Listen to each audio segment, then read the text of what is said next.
सामरिक लिहाज से बहुत सारी ऐसी चीजें होती हैं जो जनता के बीच में नहीं रखी जाती हैं, लेकिन आपका अनुभव क्या कहता है? जिस तरह से सरकार एक बार फिर से बहुत ही एग्रेसिवली और बहुत ही ओपनली सदन के भीतर भी सदन के बाहर भी, चाहे प्रधानमंत्री हो, रक्षा मंत्री हो, गृह मंत्री हो, सब लोग जिस तरह से बात कर रहे हैं, तो कुछ बड़ा आने वाला है जैसे शैलेंद्र ने कहा?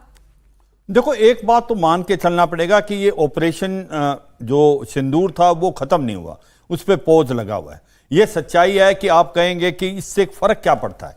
देखो, पहले मैं इसको यही बताता हूं इसका फर्क क्या पड़ता है। जब कभी कहते हो आप ऑपरेशन सिंदूर अभी भी जारी है, इसका मतलब आप हाई अलर्ट हो, इसका मतलब पाकिस्तान भी हाई अलर्ट है और पाकिस्तान की इकोनॉमी टूटने वाली है। 186 बिलियन डॉलर का उसका कर्जा है, उसके पास आज फॉरेन रिजर्व 14 बिलियन डॉलर है। एक साल का वो अपना क्या नाम है, एक महीने का वो इंपोर्ट नहीं देख सकता। उनकी जो फॉरेन करेंसी है 77% गिर गई एक साल के अंदर, आज करीब करीब 300 रुपए एक डॉलर के करीब है। उनकी जो एक्सपोर्ट इंडस्ट्री थी टेक्सटाइल, वो बिल्कुल ही ठप पड़ी हुई है क्योंकि हालात खराब हैं। उनके जो इंपोर्ट है बढ़ते जा रहे हैं, एक्सपोर्ट जो है वो बिल्कुल खत्म हो गए हैं। जो फॉरेन इन्वेस्टमेंट आई थी वो लोग भाग गए हैं क्योंकि उनको लगता है लॉ ऑर्डर की सिचुएशन बहुत खराब है। चाइना पाकिस्तान इकोनॉमिक कॉरिडोर जिसमें 62 बिलियन डॉलर चीन ने डाला है, वो बिल्कुल आपको 15% ही बना है, बाकी एक प्रकार से नकारा गया है। तो इस हालात के अंदर अगर उसको हाई अलर्ट होना है तो उसको एक हफ्ते के अंदर 15 मिलियन डॉलर देने हैं। इसके इतना तो पैसा पाकिस्तान के पास है नहीं, पहले ही वो पाकिस्तान टूटने वाला है। ऊपर से आपने एक और डाल दिया कि 15 से 50 मिलियन डॉलर पर हफ्ता इनको खर्च करना पड़ेगा, तो कैसे खर्च करेंगे? तो एक तो ये मार है, इसको बोलते हैं इकोनॉमिक मार, और ये मार जो है ये मार फौज मार से भी ज्यादा है। दूसरा पॉइंट आता है कि अब करेंगे तो हम करेंगे क्या? देखो, अब हमने ये सोच लिया है 4 चीजें कि भाई एक न्यू नॉर्मल है कि अगर कोई भी आतंकवादी हमला भारत में होता है तो उसको एक्ट ऑफ वार माना जाएगा। अब इससे पाकिस्तान को क्या फर्क पड़ने वाला है? पाकिस्तान डरेगा, वो ये कहेगा कि अगर कोई बड़ा हमला हो गया तो फिर भारत घुस के मारेगा। अब क्या किया भारत ने इन चार दिन के अंदर ऑपरेशन सिंदूर में? पहले दिन 9 आपने टेरर इंफ्रास्ट्रक्चर बर्बाद कर दिए। उसमें क्या क्या है आपके जो 3 आगे क्या करेंगे? जो कर दिया वो सबने देखा, उसकी सराहना भी की है और उसको सलाम भी किया है और पूरा देश उसके साथ भी खड़ा है। अब आगे की बात है कि जब मेरे देश का प्रधानमंत्री कहता है कि पाताल लोक में भी छिपे होंगे तब भी ढूंढ के मारूंगा, तो मेरी उम्मीदें बढ़ जाती हैं कि भाई ये हाफिज सईद जितने इतने जख्म दिए हैं, ये मसूद अजहर, ये सैयदुल्लाह, ये कब इनकी कब्र खुदेगी? बिल्कुल ठीक कह रहे हो आप, मैं इसी को आगे लेने वाला था। आपने ये कह रहे हो कि 9 टेरर इंफ्रास्ट्रक्चर, 11 उसकी फ्रंट लाइन एयरफील्ड, 26 आतंकवादी मारे गए 2 साल में। कौन मार गया उनको भूत मार गया क्या? मालूम है नहीं मालूम है? तो ये जो 26 मारे गए हैं ये भी कहीं ना कहीं किसने मारे? हम नहीं कह रहे हमने मारे, पर ये भी आप क्वेश्चन मार्क है। अब आती है हाफिज सईद, मसूद अजहर, इनको क्यों नहीं मारा जा रहा?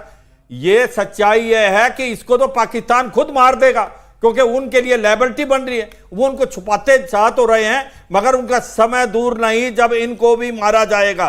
और मुझे लगता है चंद एक समय में हाफिज सईद, मसूद अजहर एक प्रकार हिस्ट्री होने वाले हैं। अब बिल्कुल ये दूसरा एक बड़ा अच्छी पॉइंट बताया।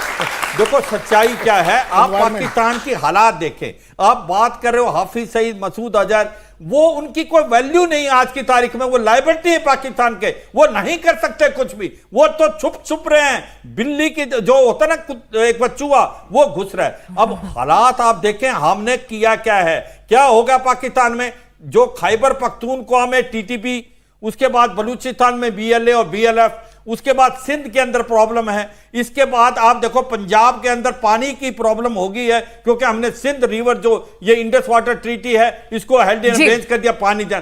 कहने का मतलब यह पाकिस्तान के हालात तो देख लें, क्या वो लड़ने के काबिल है? क्या वो अगली बार ये जो बताया, आप सही बता रहे थे, डोनाल्ड ट्रंप ने 6 जहाज गिरे हैं, मगर वो किसके गिरे हैं? पाकिस्तान के गिरे हैं। पाकिस्तान के 6 जहाज नहीं, हम तो कहते हैं और भी गिरे। ये सच्चाई है। पाकिस्तान को जो मार पड़ी है इस ऑपरेशन सिंदूर में, उसकी 3 चीजें हो गई हैं। एक तो उसके जो हथियार जो चीन के थे उनको कोई नहीं खरीद रहा, PR-15, HQ-9, HQ-15। सर आप ही की बात को कैप्टन कुमार के पास, श्याम कुमार के पास आगे लेके जाती हूं कि ठीक है सर, पाकिस्तान की बहुत बुरी हालत है, ठीक है, जहाज भी गिरा दिए, एयरफील्ड भी नष्ट कर दिए, इकोनॉमिकली भी उसको हमने कमजोर साबित कर दिया, पानी के लिए भी मोहताज कर दिया। भाई ये तो परफेक्ट टाइमिंग है ना, परफेक्ट टाइमिंग। दुश्मन कमजोर है, इससे पहले रिकूप करे, तोड़ दो कमर, आतंकियों को ढूंढो और मारो। धन्यवाद। जय हिंद, शरणवरना। देखिए, मैं सबसे पहले आपको, दर्शकों को और इन युवाओं को विश्वास में लेना चाहता हूं। हमने लड़ाई शुरू की थी 71 वार में। सबसे पहले पाकिस्तान ने हमारे पर अटैक किया था। हमारे रीजन्स कुछ और थे, हमारे रीजन्स इस पाकिस्तान पे थे, लेकिन शाम को 5:30 बजे हमारे 6 एयरफील्ड पे उन्होंने अटैक किया था। उसके बाद से सारे अटैक्स हमने किए हैं, ये ध्यान रखिए आप। और सारे अटैक्स हमने हॉट परस्यूट के लिए किया है, अपनी जमीन को बचाने के लिए, ना कि उनकी जमीन पे कब्जा करने के लिए। या कारगिल हो या उसके बाद के जितने ऑपरेशन हो, या आप बालाकोट लो या सर्जिकल स्ट्राइक लो या अब ये पहलगांव। ये ध्यान रखिए इन क्रमबद्ध तरीकों से कि अब हमने अटैक किया है। इस पोस्चरिंग को समझिए, और ये काफी दिनों से चल रहा है। दूसरी बात, रौद्र रूप की बात कर रहे हैं हम। उसके पहले मैं आपको बताऊं, चिंगारी तो जलती रहनी चाहिए, तभी तो आग जिंदा रहेगी। तो ये चिंगारी की बातें हैं। हमारी पॉलिटिकल विल जब बात करती है तो वो चिंगारी जगा के रखती है, क्योंकि हमने ऑपरेशन सिंदूर को पहुंच दिया हुआ है। आपको यह भी ध्यान रखना चाहिए कि एक शांति होती है और दूसरा युद्ध होता है। और ये जान के चलिए, पहलगांव के बाद का जो माहौल था और जो हमने किया वो एक शांत युद्ध था। शांत युद्ध चलेगा अब, और ये बहुत डिफिकल्ट होगा। इसमें रोज की क्रमबद्ध जानकारी नहीं मिलेगी आपको कि किस दिन क्या हो रहा है। शांति से लड़ी जाएगी ये लड़ाई। और अगली बात करूं मैं, लड़ाई कैसे करते हैं। हमने रौद्र की बात की आपसे। शंकर से बंकर, शंकर से बंकर की चर्चा इस जगह पर हमने कई बार स्टूडियो में की है पिछले दौरान।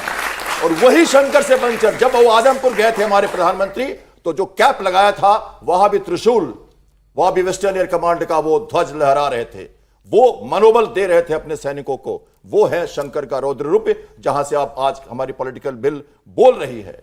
अगली बात करूं मैं, देखिए, युद्ध लड़ने के लिए शाम दाम दंड भेद, चार मैं विश्वास में लेता हूं आपको। शाम दाम दंड भेद, शाम मतलब तुलना।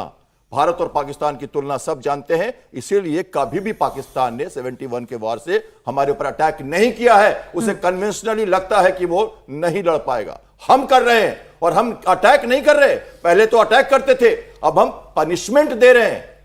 पनिशमेंट का मतलब punitive measures, ITP, identify, trace and punish. और पनिशमेंट कौन करता है? यूनाइटेड नेशन फेल हो गया, हम गुहार लगाते रहे, एग्जिबिट देते रहे, नहीं माने वो, तो हमने पनिशमेंट देना शुरू किया।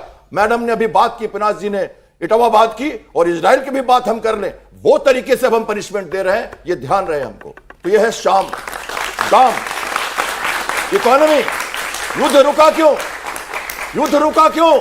दाम के लिए रुका। इकोनॉमी चली जाती। दोनों कंट्री ये समझते हैं लड़ना आसान नहीं है, हम मारेंगे उनको अपने तरीके से, वो भी मैं बताता हूं। तीसरा, दंड। मैंने बात कर दी प्यूनिटिव मेजर्स की, हमने दंड दिया। 4 दिनों में उनको अच्छी तरह से दंड दिया। अटैक ना बोले हम इसको, शांति युद्ध है, हम दंड देते रहेंगे, सिविलाइज तरीके से दंड देते रहेंगे। मिलिट्री तो देती ही है, सोचिए मेरी बातें। और चौथी बात, भेद। अब भेद तो मैं बोलने की जरूरत ही नहीं है, अंडा फूट रहा है। अपने आप सर कह रहे हैं मारे जाएंगे, बलूचिस्तान खबर खत्म, सिंध अलग हो जाएगा। तो ये बात मान के चलिए, ये चारों कार्रवाई जारी है, और इसलिए हम इस तरह से लड़ रहे हैं। और अदृश्य शक्ति अभी नेवी की तो आस्तीन के हमने हाथ ही नहीं खोले अभी, तो अभी बहुत कुछ बाकी है।